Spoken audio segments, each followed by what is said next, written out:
Good morning बच्चों। आज हम करेंगे क्षितिज खंड 2 का पद्य खंड का अगला पोयम जो है अट नहीं रही बाय सूर्यकांत त्रिपाठी निराला।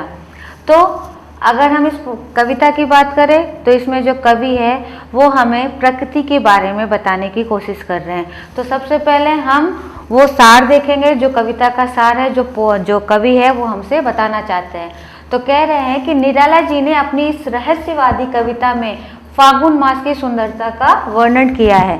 ये जो कविता है अट नहीं रही है, इसमें कवि ने फागुन का जो महीना आता है उस टाइम पे जो नेचर है, जो प्रकृति है वो खिल जाती है, लहरा जाती है, तो उसी के बारे में इस कविता में उन्होंने उल्लेख किया। तो ये कह रहे हैं कि इस रहस्यवादी कविता में फागुन मास की सुंदरता का वर्णन किया है। जब व्यक्ति के मन में प्रसन्नता हो तो हर तरफ फागुन की सुंदरता और उल्लास भरा रूप ही दिखाई देता है। कवि का कहना है कि जब मन खुश होता है, उन्होंने फागुन मास की सुंदरता को व्यक्ति के मन की खुशी से कंपेयर किया है, तुलनात्मक अध्ययन करते हुए बताया है कि जो व्यक्ति है अगर वो खुश रहता है तो उसको हर जगह खुशियां ही दिखाई देती हैं। उसी तरह जब मौसम अच्छा होता है, सुहावना होता है, तो फागुन मास में कहीं भी नज़र उठा के देखो हर जगह सुंदरता ही दिखाई देती है।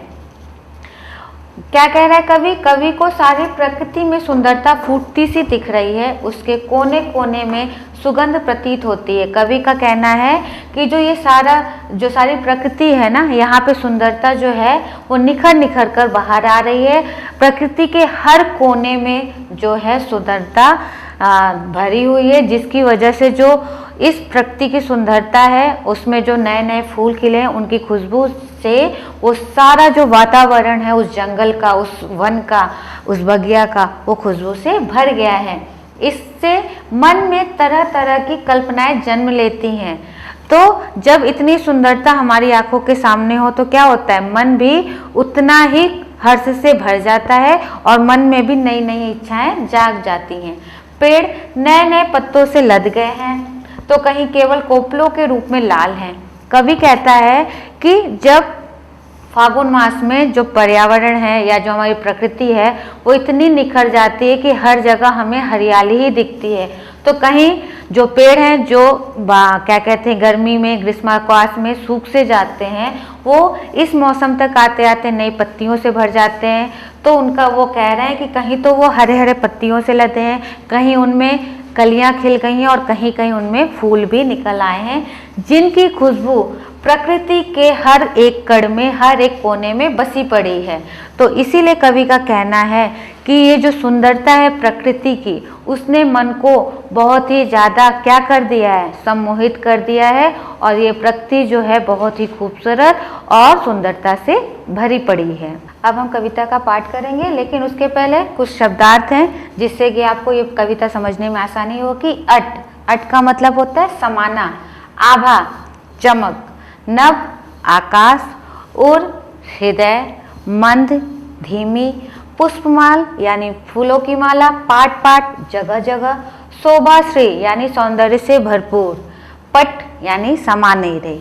तो ये शब्दार्थ है। अब हम बात करेंगे कविता की। जैसा कि टाइटल में भी कह रहा है अट नहीं रही है, यानी जो ये सुंदरता है वो समा नहीं रही है, अट नहीं रही है, आभा फागुन की तन सट नहीं रही है। कवि जो है, जैसा कि आपको हमने शुरू में बताया था कि फागुन मास की सुंदरता के बारे में उल्लेख कर रहे हैं, तो यहाँ पर भी जो पोएट कवि हैं वो ये कह रहे हैं जो ये फागुन का महीना है ये इतना खूबसूरत है और प्रकृति में सुंदरता इतनी ज़्यादा भरी हुई है कि उस सुंदरता को जो कवि है वो अपने मन में संभाल नहीं पा रहा है। जितना भी वो समाने की कोशिश करते हैं, अपनी आंखों में भरना चाहते हैं प्रकृति की सुंदरता को, वो कहीं ना कहीं रह जाता है। कहीं सांस लेते हो, घर घर भर देते हो। अब कवि आगे कहता है प्रकृति को संबोधित करते हुए, यानी उस मौसम को संबोधित करते हुए कवि कहता है कि हे प्रिय, तुम कहीं से छुपकर बैठी हो और अपनी सांसों को, यानी जो ये मौसम है इसकी जो बयार चलती है, जो हवा चलती है, उसमें खुशबू भरी हुई है।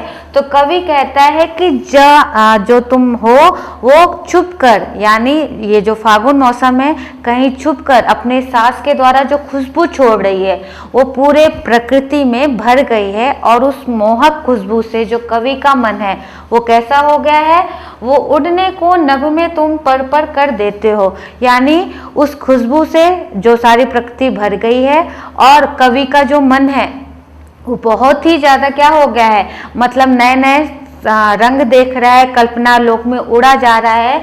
तो उस सुंदरता को देखकर कवि कहता है कि ऐसा लग रहा है कि तुमने मुझे पंख दे दिए, जहाँ पे मैं अपनी कल्पनाओं के पंख लगाकर इस पूरी धरती पे तुम्हारी सुंदरता को क्या कर रहा हूँ, तुम्हारी सुंदरता को निहार रहा हूँ। आंख हटाता हूँ तो हट नहीं रही है। तो कवि कहता है कि ऐसा क्यों है, क्योंकि जो प्रकृति है इस समय इतनी खूबसूरत, इतनी आकर्षक है कि वो चाहकर भी अपनी नजरें इस प्रकृति से नहीं हटा पा रहे हैं, क्योंकि वो उतनी ही लुभावनी और उतनी ही मन भावक है। पत्तों से लदी डाल, कहीं हरी कहीं लाल, कहीं पड़ी है उड़ में मंद गंध पुष्पमाल। अब क्या कह रहा है, पत्तों से लदी डाल, कहीं हरी कहीं लाल। इसका मतलब क्या है, कवि कहता है कि जो प्रकृति में जब मौसम का बदलाव होता है तो जो पेड़ पौधे सूखे हुए रहते हैं उसमें अब नई नई पत्तियां आ जाती हैं, कोपले फूटने लगती है। तो यहाँ पर भी कवि यही बता रहा है कि इस फागुन के मौसम की वजह से जो पेड़ हैं उसमें पत्तियां आ गई हैं, जो कहीं कहीं हरे रंग की हैं, कहीं कहीं पे वो लाल हैं। लाल क्यों हैं, यानी उन पत्तियों के बीच में जो कोपले हैं वो फूट गई हैं, यानी खिलने को हैं तो वो लाल रंग की हो गई हैं। और कहीं पड़ी है उर में, उर यानी कि हृदय में। और इन सब पेड़ पत्तियों के बीच में क्या है, जो फूल हैं वो खिल के अपनी खुशबू क्या कर रहे हैं, बिखरा रहे हैं। तो इसलिए वो कहते हैं कि कहीं पड़ी है उर में मंद गंध पुष्पमाल, यानी उस प्रकृति में जो माला है, जो फूलों की माला है, एक तरह से प्रकृति के गले में वो लिपटी पड़ी है। पाट पाट यानी कि जगह जगह, शोभाश्री यानी सुंदरता, सुंदरता से भरी हुई, यानी जो प्रकृति है वो पूरी तरह इस मौसम की वजह से हर एक कोने में सुंदरता से भरी पड़ी है, पट नहीं रही है। और ये जो सुंदरता है वो चारों ओर बिखरी हुई है और प्रकृति को उतना ही ज़्यादा, उतना ही खूबसूरत बना रही है, जिससे जो मन है वो बहुत खुश हो रहा है और नज़र नहीं हट रही है। तो आप देख लेना, हमारी ये कविता यहीं पर खत्म होती है।